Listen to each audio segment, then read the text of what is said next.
कर्माबाई की खिचड़ी की कहानी। Lord Krishna stories in Hindi.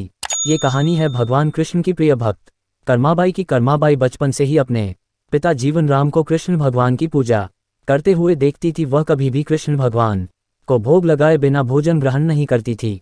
जब कर्माबाई 13 साल की थी तब एक दिन जीवन राम को तीर्थ पुष्कर स्नान के लिए जाने की इच्छा हुई। साथ में उनकी पत्नी ने भी पुष्कर स्नान की इच्छा प्रकट की। जीवन राम अपनी बेटी को भी ले जाना चाहते थे, लेकिन दुविधा ये थी कि अगर वह सब घर बाहर गए तो श्री भगवान कृष्ण को भोग लगाएगा कौन। तब जीवन राम ने इस नित्य कर्म की जिम्मेदारी कर्माबाई को सौंपी और कहा कि देखो बेटी कर्मा, सुबह भगवान कृष्ण को भोग लगाने के पश्चात ही तुम भोजन ग्रहण करना। कर्मा ने भी अपने पिता की हाँ में हामी भर दी। अगले दिन सुबह कर्माबाई ने उठकर सबसे पहले गुड़ और घी डाल के बाजरे का खिचड़ा बनाया और भगवान कृष्ण की मूर्ति के सामने रख दिया और बोली, भगवान मैंने आपका भोग रख दिया है, आपको जब भूख लगे तब खा लेना, तब तक मैं घर के काम पूरे कर लेती हूँ। इतना कहकर कर्मा अपने घर कामों में जुट गई। काम करते करते बीच बीच में आकार देखने पर जब कर्मा को ज्ञात हुआ कि भगवान ने अभी तक खिचड़ा नहीं खाया है, तब उसे संदेह हुआ कि शायद खिचड़ी में घी और गुड़ कम है, इसलिए भगवान कृष्ण भोजन ग्रहण नहीं कर रहे हैं।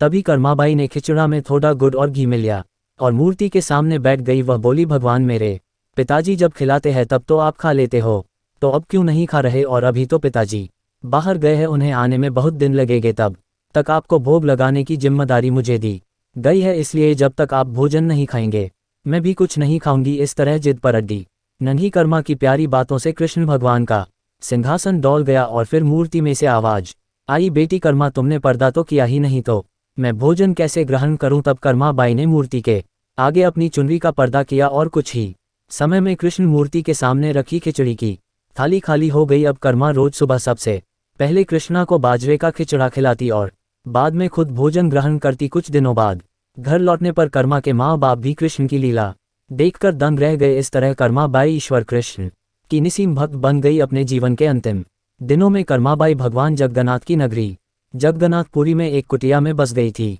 वहां पर एक दिन कर्माबाई की कुटिया के सामने एक तेजस्वी कांति वाला बालक आया और उसने कर्माबाई से कहा, मुझे भूख लगी है माँ, खाना दो। उस वक्त भी कर्मा अपने भगवान कान्हा को खिचड़ा का भोग लगा रही थी। कर्मा ने उस बालक को भी खिचड़ा खिलाया। उसके बाद से वही बालक हर रोज कर्मा के हाथ का खिचड़ा खाने आता था। ये सिलसिला कई वर्षों तक चलता रहा। वह बालक कोई और नहीं स्वयं जगन्नाथ भगवान थे, क्योंकि जिस दिन कर्माबाई देहांत हो गया उस दिन जगन्नाथ भगवान की मूर्ति की आंखों से आंसू बह रहे थे और उसी रात मंदिर के पुजारी के स्वप्न में जगन्नाथ भगवान आए और अपने दुखी होने का कारण बताया कि उनकी परम प्रिय भक्त कर्माबाई गोलोक सिधार गई है। मैं रोज सुबह उसके हाथ की खिचड़ी खाता था, अब मुझे खिचड़ी कौन खिलाएगा। अगले दिन से मंदिर के पुजारियों ने निर्णय लिया, भगवान को रोज बाजरे के खिचड़ा का भोग लगेगा और उस भोग का नाम दिया गया कर्माबाई की खिचड़ी। तो कैसी लगी आपको मेरी यह कहानी? अगर अच्छी लगी तो अपने दोस्तों के साथ शेयर जरूर करें। ऐसी ही और कहानियों के लिए